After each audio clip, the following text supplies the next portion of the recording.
Morning, guys. Welcome to another episode rather of It's Not Your Money. I hope you guys have been well. I hope you've been reading because I haven't been doing much reading, but let's read together. So I came across this post, like extremely funny, and I thought, like, why not talk about this? It says the drawings are well coordinated, and then it shows the drawings. So it's like Spider-Man. How many Spider-Mans? 1, 2, 3, 4, 5, 6, 7. Like 7 Spider-Mans pointing at each other. All right. Man is called civil, the other one plumbing, the other one architecture, pointing at the other. So the civil is pointing at the other discipline. For what I'm going to say here is that every drawing always has some sort of reference to another drawing. Like, what drawing should we use? Because you look at the architectural drawing says refer to the landscape drawing. The landscape drawing says no, refer to the civil drawing. The civil drawing says refer to the plumbing. I wanted to emphasize the importance of coordination of drawings, rather. We understand that the architectural drawings are usually the ones that are done first. They are the ones that give us a template, that give us, the overall look of the building. Those are the drawings that we use as a guide to do all the other drawings. All right. So in architectural drawings will be done first, and then all other services drawings will then follow the architectural drawings. Now, it's always important for them to coordinate, because if they don't coordinate, you're going to find yourself in a situation where the client has a certain expectation of what this building should look like, right? The next person in line, the principal agent understands it differently. The contractor goes, he understands it differently. And the builders go and they understand it differently. And then you get 7 different versions of not what the client wanted. So it's really important for drawings to be coordinated. And I think you also see I'm starting to appreciate the moment in class where we had to do projects and assignments with people that we did not want to do those projects and assignments with, because we knew that, yay, their work ethic is it's not desirable. It's not happy with their work ethic. All right. But now I understand why you had to be in groups with people that were not always hardworking and were not always giving the same effort as you did.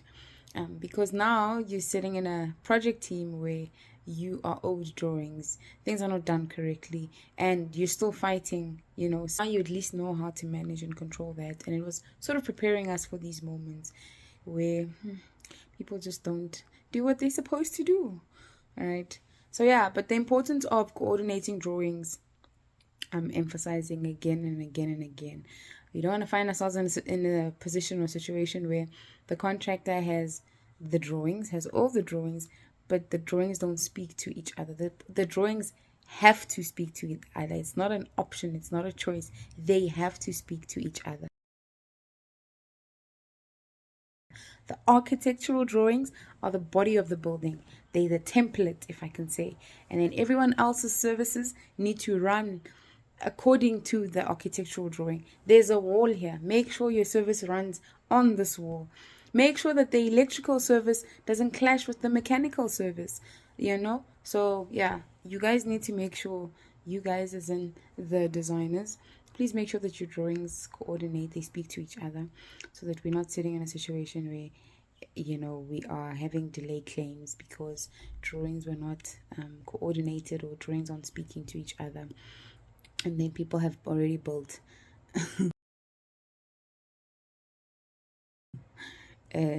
walls, and now we have to break down walls because this wall was initially not supposed to be there. Maybe the wall was supposed to be there, but the service is not, the wall was not reflecting on another consultant's drawing, and now this one says no, but my pipe is running here. So let's avoid that situation and let us coordinate our drawings. I thought I was done, and then I remembered another point, that from a QS perspective, we also avoiding this situation because we ideally do not want to have any claims that have costs to them. So if there is a problem or an issue or a discrepancy on the drawing that the contractor was issued with, right, and he's already gone and constructed the work according to the drawing that was issued, and then you go and you issue a revision that has got to change, and like I said, let's say this wall was already built, the contractor has to go and demolish this wall because he already built this wall, and you're going to have to pay him for that. You're going to pay him for the demolition of that wall. Remember, you already paid him for the erection of that wall. Now you're going to pay him for the demolition of that wall, and then you have to pay him then for whatever new work needs to be done, because it's not his fault that there was no coordination, maybe, or that the drawing was issued late, or there was a change to the drawing.